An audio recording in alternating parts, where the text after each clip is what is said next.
Hello everyone and welcome back to In the Greenhouse, our relaxing little Q&A series where you guys ask me questions in the comments and I provide the answers in future videos while we sit back, relax, and enjoy the beauty of Plant Tycoon, one of my all-time favorite games. And oh my goodness, my plants are about to bloom.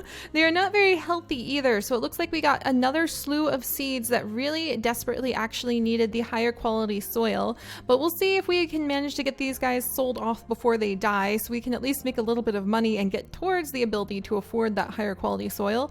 Also, it looks like there's a little dead piece on that tiny bonsai tree.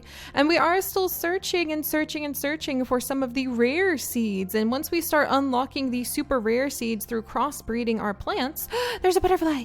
Then we'll be making the real money. Right now we're hardly making any money, but I promise you guys, if we can hold out and make those rare seeds, then we will be making some big money. All right, so it looks like, get in here, little dragonfly. It looks like any of these mystics with the purple flowers are just not healthy enough to really make it, so I'm gonna try just selling these guys right now. Fragrant bamboo. Any of the bamboos really don't like me at the moment, and any of the mystics really don't like me at the moment, so we might try breeding some other things. This rare oak is also unhappy at me, so we're just gonna go ahead and see if we can sell these guys before they keel over and get some new seeds started, because I hear rumor if we focused on breeding up some of the cactuses we might get something really nifty. So we're just gonna sell these guys as quickly as possible so they don't die and we might be able to get a little bit of money off of them.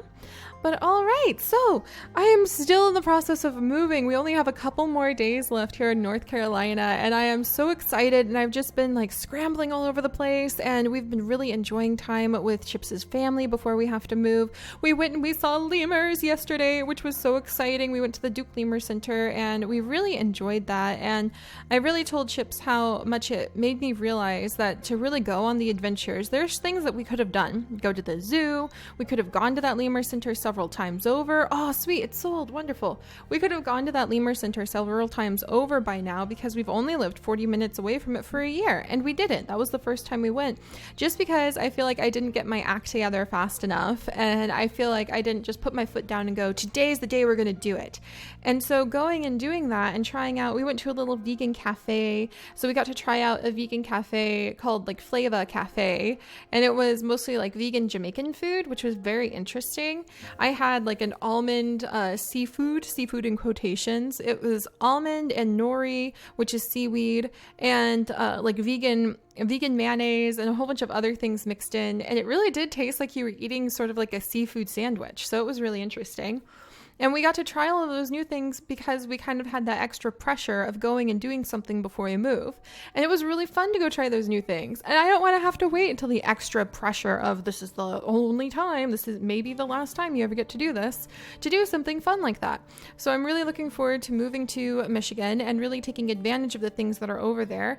Chips was talking about how up at Lake Michigan, there's actually a whole bunch of really interesting sand dunes or cliffs, something like that you can go and see and sit on top of and look out over the lake. So I think we're going to go and try that out as well. And man, does it ever make me want to save up my money. I need to start making mushrooms again and selling them on the Etsy shop, or maybe tiny little warrior cat, like cutesy figures. I'm not sure if I could make them fancy, but I could at least make like the very first handmade warrior cat paraphernalia that you can go and buy on the Etsy shop to try to fund my ability to get a new vlogging camera to capture all of these moments and share them with you guys on the vlog channel. I'm trying to get better at vlogging too. It's a whole different field. It's a whole different playing field than doing gameplay videos. So I'm a little nervous, but I want to learn the skills because I want to share those really unique experiences with you guys. I want to share them with my family. I want to share them with my future self because I have a memory like Swiss cheese. You put something in my head and unfortunately most of it tends to just pop right back out. I think it's because I'm so excitable. Like look at these little guys. They're so excited about this oak. So that's pretty fun.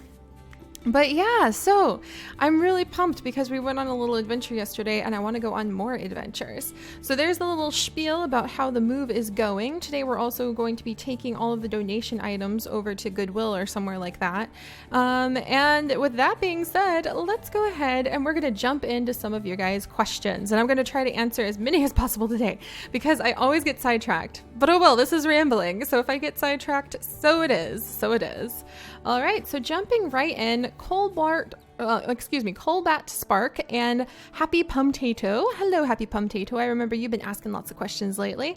Both asked a similar question in a couple different videos. They asked if you could turn into any animal you wanted to be, who would it be and why? So they both asked that just in different ways. And I thought about it, and really the very first thing that comes to mind is I would want to be a bird. I would want to experience what it would be like to fly and to dart and to travel. Birds are really fast. I would want to be one of the fast birds.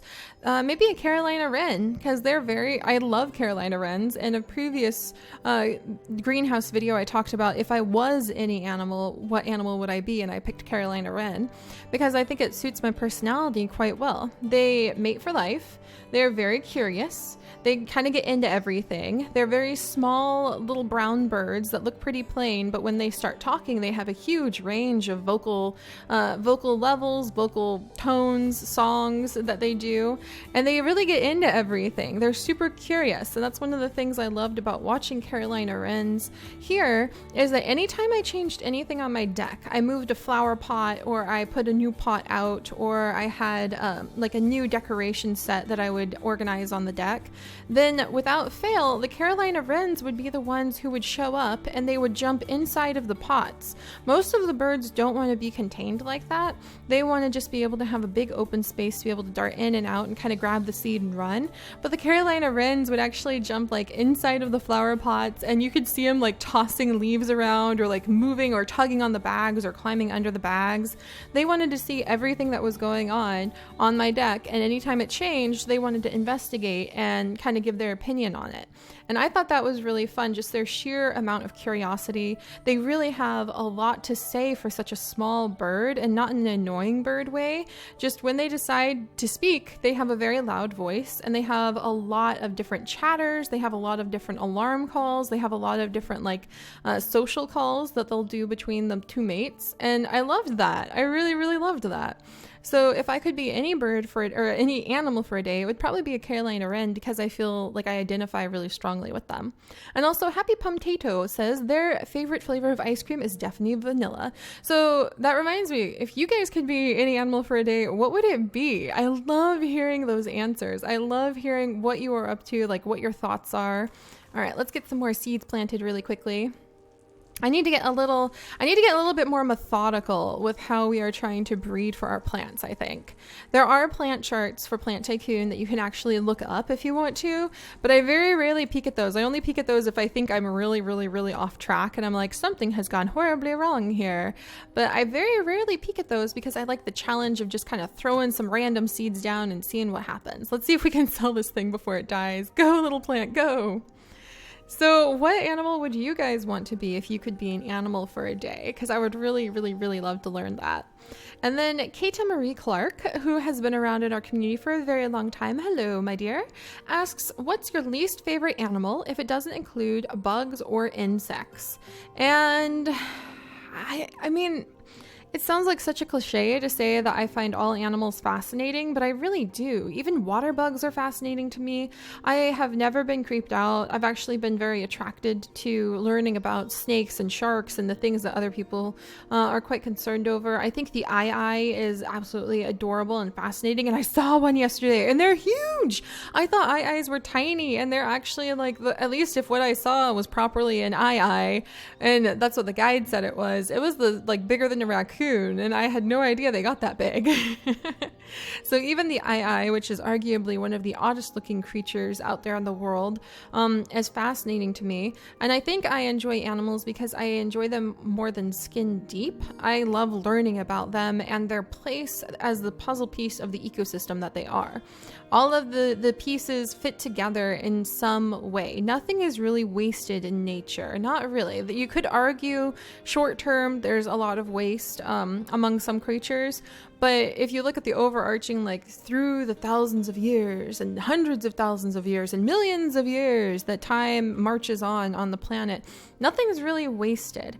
And that's mostly because everything is going to find a way to utilize a resource, be it a dead tree or a dead animal, be it an overabundance of algae. Something is going to thrive from that or take advantage of it or interact with it in some way. So I love studying how the ecosystem interconnects. And you really can't turn your back on a single animal if you want to understand how the ecosystem connects as a whole, because all of those things have a way of clicking with one another. So I don't really have a least favorite animal. I can't really point to anything and be like, I don't really like that thing. Because every single one of the things I point at is going to have a role of some sort to fill. And I find that so utterly fascinating. I really can't think of anything. Moles, they're interesting to me. Frogs, interesting to me. Butterflies, I'm not creeped out by anything. And don't get me wrong, like when I bump into venomous snakes, I have stumbled upon venomous snakes before, or been next to animals that I feel may be a danger to me, then I'm actually laughing thinking about it. I have an excellent response. I feel like I have the perfect field biologist response to suddenly realizing that I am next to a dangerous animal or a threat of some kind, and that is fleeing the scene so quickly that my body has moved before my mind realizes what's going on. Multiple times in my life, I've bumped into, say, venomous snakes, and I have managed to somehow levitate and find myself safely 12 feet away from them all of a sudden, and I sort of blink and go, now how did that happen? And I don't recall making the choice to have moved. And then I'm calm again because now I'm a safe distance from the snake so I can observe it safely. And one time when a skunk, and there's actually a vlog of the skunk, it's very, very, very early vlog on an old phone camera I had, like from 2.5 years ago. But you can check out that vlog of when there was a skunk on our front porch. And when it first showed up, Chips and I were sitting and we were sipping, I think it was apple juice. We were sipping apple juice and seltzer water, looking at the stars on our porch. And I looked down at the cat food we left out for a stray cat we were trying to woo. And I was like, oh, the cat's here. Oh, that's a really interesting black and white cat. And the next thing you know, I'm already halfway across the parking lot, turned around, and Chips is still sitting there holding his apple juice going, what? And I'm like, that's a skunk. Why are you still sitting there? So I have this great ability to sort of levitate myself away from a situation where an animal may be dangerous. And so even animals that some people may say are their least favorite, like snakes or maybe like alligators or other. Yes, somebody bought my dying plant. Sad for them, good for me. Gives me a little bit more space to wiggle around in. But yeah, I could see how saying my least favorite animal is so-and-so or such and such because it can eat you or because it can do you like bodily harm would make a lot of sense. But because I feel probably overly confident in my ability to be aware of my surroundings of like, hey, this place looks like a place a copperhead might be very happy to be perched in. And because I feel pretty confident in my ability to just have a great flight response when presented with dangerous animals, I can't really think of like a least favorite. So yeah, I honestly can't. And I think it comes back to I'm confident at getting myself, confident at having a fair shot, like at least a 50% chance of removing myself immediately from a dangerous situation, combined with like my common sense of what situations and what creatures may be things I need to worry about in an area. Like I'm not going to stick my hand under a boulder where there's been water moccasins, you know what I mean? And combine that with my love of looking at the whole system and how ecology as a whole works, and you get the fact that I don't really have a least favorite animal. Also, we're going to have a lot of plants bud pretty soon. They're going to be budding in like 3 minutes, and then it'll be a little bit longer than that for them to mature. So we're going to sit here and try to make our big money, so we can buy this soil, $3,000 soil that a lot of our plants need to survive because they're finicky that way. We're going to be working our way up to that 3,000, probably mostly on insects until I can breed up some of the proper rare plants. Like we're playing with the baby plants right now, you guys. Don't get me wrong. That's why everything's going kind of slow. He was too fast. I need a better net for him. But when we get up to it, there are mythical plants and they will sell for hundreds. And that'll really feel exciting. Yes. We're just going to make money off bugs for now, I guess. But yeah, even bugs and insects I find fascinating. So there's that answer. And if you guys have a least favorite animal, then go ahead and talk about what it is. But then I also encourage you to challenge yourself to learn a little bit more about that animal and to try to think about their role, what role they play out there in the world, and why. Oh, there's a little dead bush up here, isn't there? Yeah, there we go. There you go, little guy. And why they may be more interesting than what you think. Because a lot of people think skin deep with animals, like with giant salamanders and things like that, or hagfish. And if you slow down and think about why they look like they do, how they evolved like that, what extra quirky purposes they may have, I feel like anything you study more can give you a deeper appreciation of like that thing. So go for that. Go for that. Just challenge yourself to take the creature that you don't really like a lot and to try to learn a little bit more about it and see if that changes how you feel. And don't be confrontational about it, because I've run into people who are like, well, I may have learned these 3 facts, but I'm determined to hate this butterfly. Just as a random example, Chips, by the way, hates butterflies. And that's totally valid if that's how you feel, but just try to challenge yourself to not be confrontational about it and not go in intending to learn just so that you can still be like, oh, and I still hate it. But go in with an open mind and just see what that does. And don't forget that everything serves some sort of purpose. And I just think it's more amazing to learn about the whole puzzle of ecology and biology and the way the world can fit together and why something evolved to have a certain trait that looks funky to us but serves a great purpose to them. And it just makes the world a richer place. So go forth and learn, my friends. All right, so moving on to some other awesome questions. Dun, da, da. Alina asks a couple of random questions. If you could only have one meal for the rest of your life, what would it be? And I think I would want oatmeal because I can rely on oatmeal. A good oatmeal is going to get me through the day. And I make just like oatmeal on the stove. Chips taught me how to do that because before I would just eat prepackaged oatmeal, and now I know that tastes like dust and nastiness, so I will never eat another prepackaged oatmeal again. Come on, bugs. Wait, I missed it. I almost got it. Yeah, we got him. All right. I thought it had been a little while since we'd seen a bug. But now I know prepackaged oatmeal is just awful. After Chips and I started making our own oatmeal on the stove, you boil just like a cup of almond milk, and then you put in, after it hits boil, you reduce it to half heat and you put in half a cup of oatmeal. And we use some really fancy like thick cut oats that we found at Whole Foods that just have a texture we like a little bit more than the ones that you get like in the big cardboard canisters. Fun fact, we still get the ones in the cardboard canisters that you can find at any old grocery store every now and then because we need those for bird nest. So around the time my birds are breeding, we ramp up oatmeal consumption to at least once a day so that we can get those emptied and have those containers to turn into bird nests for my Gouldian finches.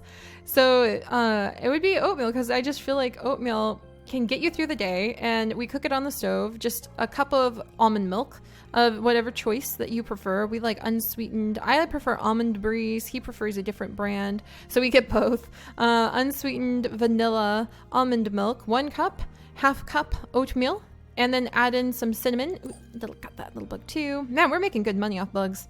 Add in a little bit of cinnamon, and I add in wild blueberries because they're small and tiny and cute, and I think they taste good. And he adds in normal blueberries because he thinks wild blueberries are nasty and gross.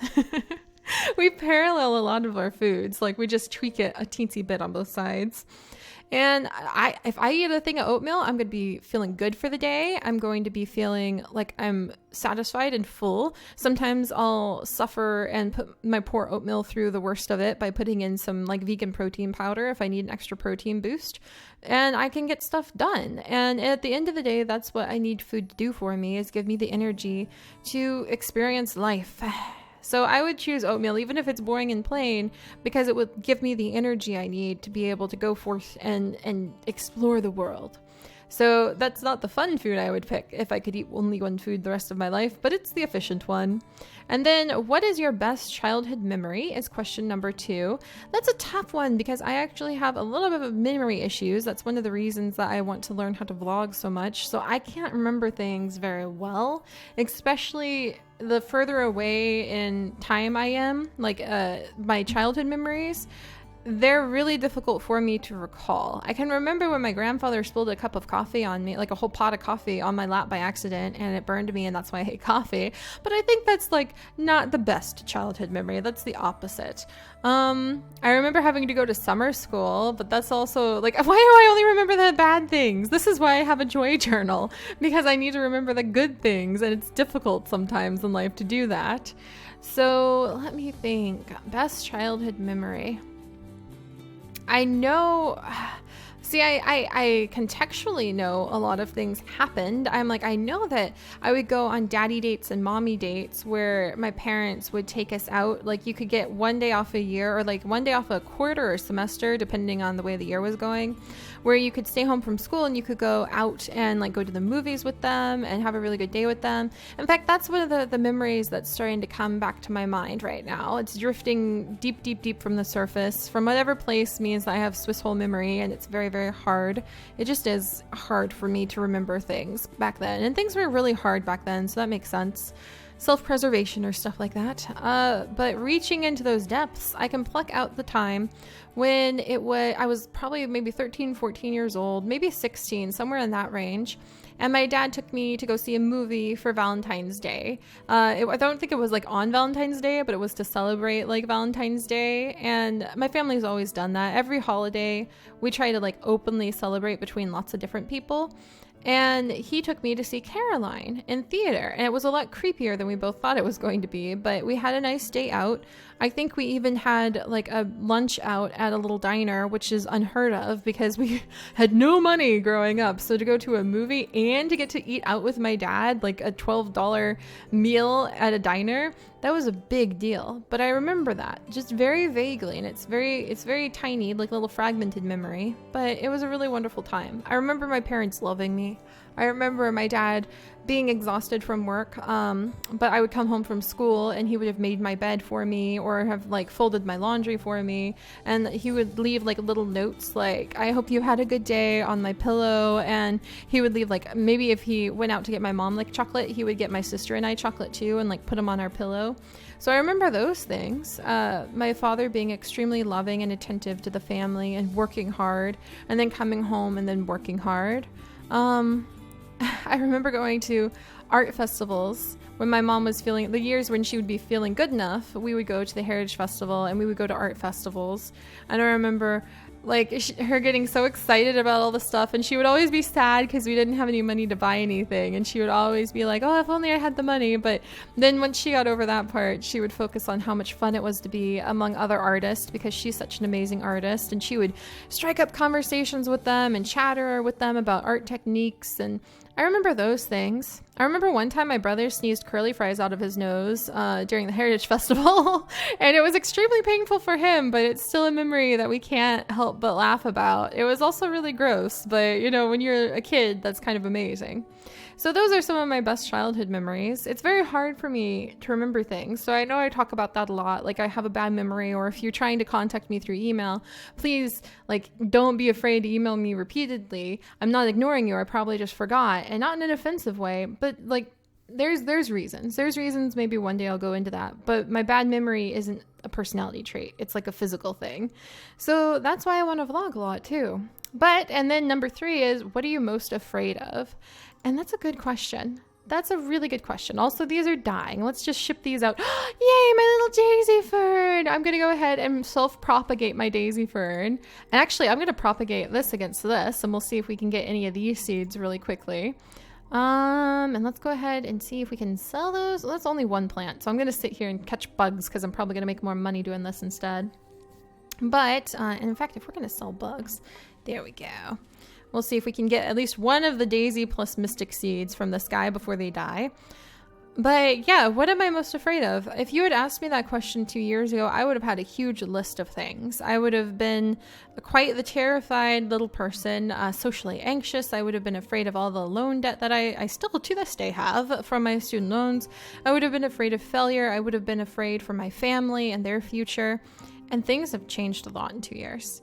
And there's some big things, like my family is more financially stable now that my mom has been able to be on disability as well. She desperately needed it. And man, am I ever so grateful for that.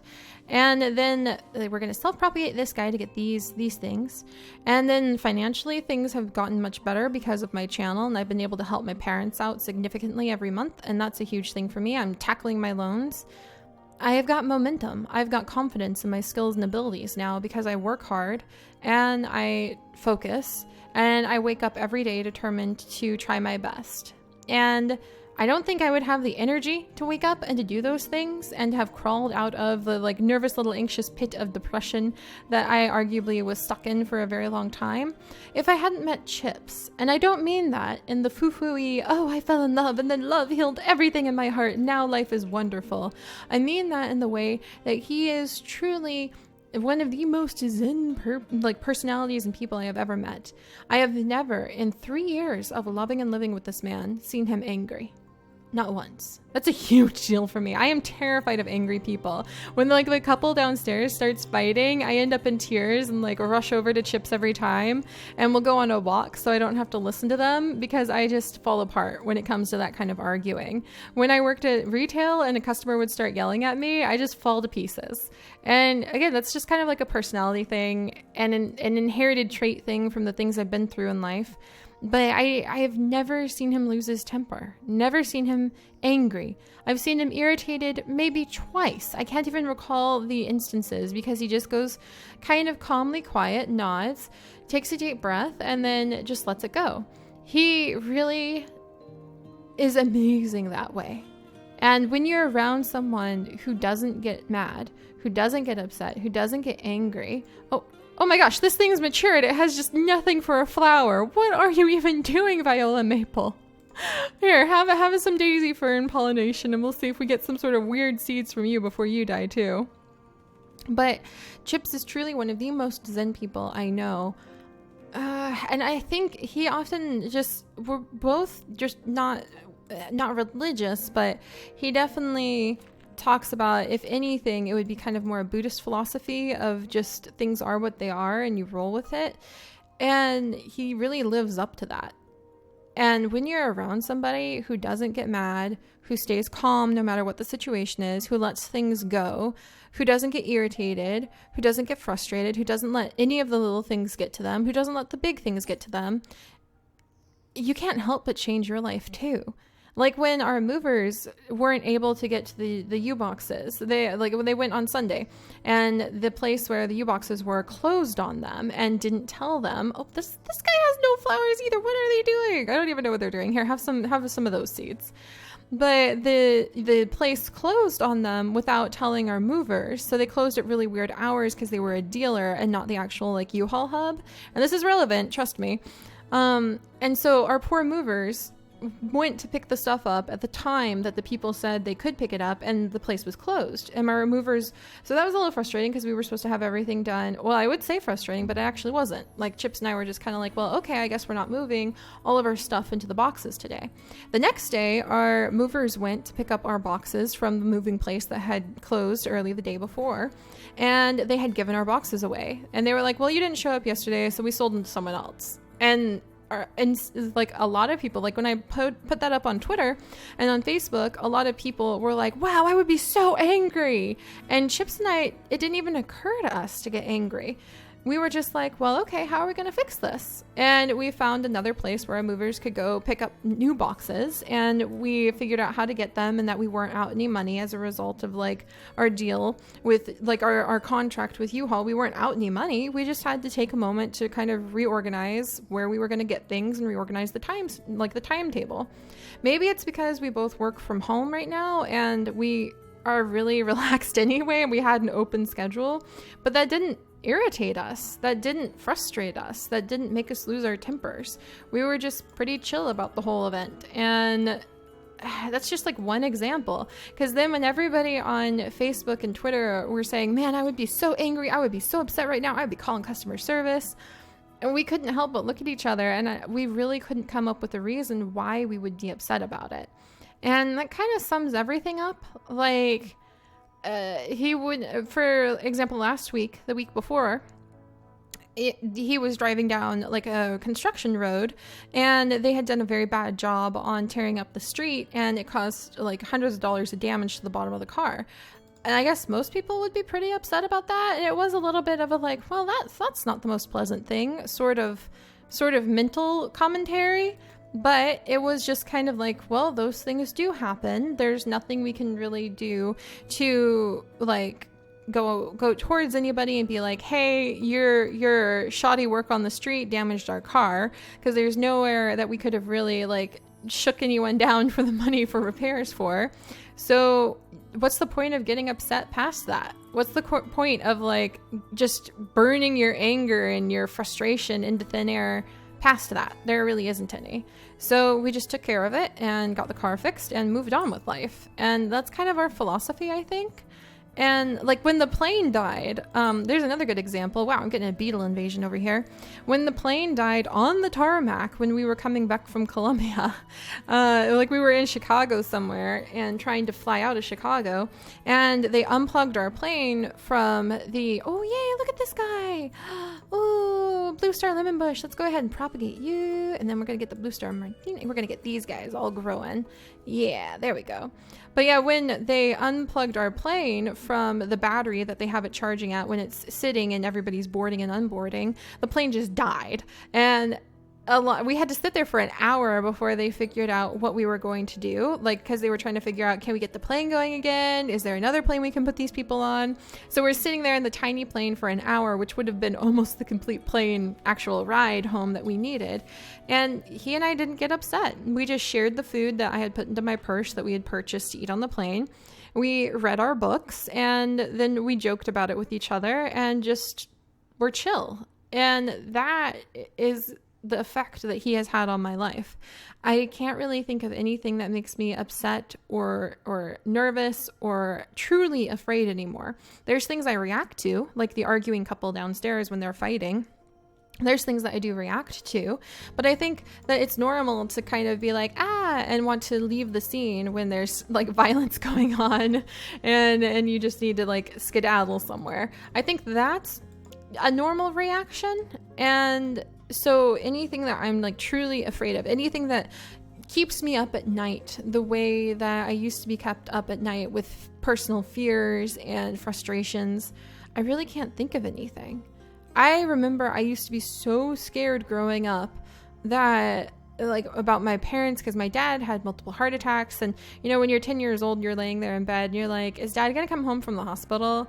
Or when your mom is so depressed, she's talking about like really horrible things that she might do, and you're laying there and you're just petrified. And now I've gained a lot of emotional strength. I've gained a lot of emotional maturity. I realize the people I love, if they choose to do things in their life that I wouldn't want them to do, that's also outside of my capabilities to control.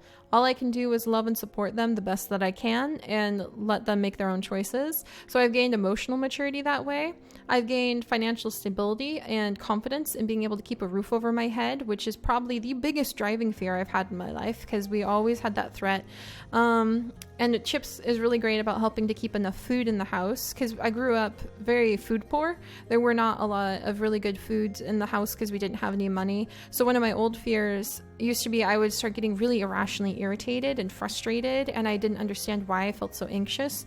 If we were running low on food, like in the fridge, if you could open the fridge and there were only like a couple items, even if like mentally I was like, oh, it's fine, we'll be able to go to the grocery store, seeing it empty like that would send me into a panic, very low level, where I wouldn't even notice that I was irritated and irritable and kind of freaking out until later when like Chips would point it out, or until we went grocery shopping and put food back in the fridge and at least there's like one thing on each shelf, and then I would be like, oh, I feel so much better, and I didn't even realize I was feeling bad.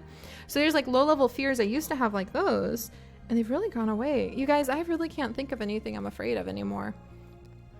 I would be sad if like maybe someone hacked into my YouTube channel and deleted everything and destroyed what I work for, but I guess I'm not afraid of that because I trust in the security measures I put in, and I trust in my ability to find a new future to go towards if this falls apart. I would say I'm even afraid of something happening to Chips or my family. But I don't know. I live every day with joy. I live every day honoring the joy and the wonderful life I have with them. And I feel like if I live each day more or less to the fullest that way, by celebrating the joy and celebrating the good things in life, then I won't have regrets, even if things end sooner than I wish they would. And they always will. I can't imagine a day where I'm going to be like, okay, Chips, you and I have lived long enough. I'm fine now. We can just die. I don't think that'll happen. So I know all I can do is just be grateful and acknowledge the joy in every day. And so I'm not even really, I know that sounds kind of callous, but I'm not even really afraid of if something suddenly happened to my family, because that's outside of my control. So why obsess about it? So yeah, I really, man, he's been amazing for me. Meeting him and his personality, and also it's not just him. It's not like he's just doing his own thing. He is very, very blunt and very, very independent. And it's just the peripheral effects of him living his life, me seeing how effective it is and trying it out in my own life, that has brought in such changes. And now I'm sitting here looking at this question, what are you most afraid of? And I'm sure people could answer with like really, really normal things like a burglar breaking into my house, tornadoes. My mom's terrified of tornadoes. My dad is terrified of scorpions. And I really can't think of anything. There's things that would make me sad, but I don't know. I think it's honestly just cultivating that sense of gratitude and joy in my life every day, where even if everything changed, I've taught myself that no matter what the external circumstances, internally I have a love of myself. I have a love of the people around me. I have a love of the world. I have a love of just the sun rising and setting every day and being able to watch it. And as long as I have those things, I will have a life that I feel is worthy of living no matter what the circumstances are within it. And it's a fantastic, unbelievable source of strength. And he's completely helped me come to this point of realization. My entire life, he's just kind of like the catalyst. There was a lot of personal work and deep level stuff that went on behind the scenes that led up to meeting him and finally being able to put all the pieces together. So don't think it was just Chips. I don't want to put all of that pressure on his shoulders for the kind of person I am now and how I can say I'm not afraid of anything. But I hope sharing that with you can help you guys realize that you don't have to be afraid forever. And I will acknowledge that a lot of the reasons that I'm not afraid of like personal things anymore, why I have self-confidence, is because instead of running away from the things I was afraid of or trying to tell myself I'm going to get stronger so I'm not afraid of these things, I stopped and turned around and looked the things I was afraid of in the eye and acknowledged their existence and presence in my life.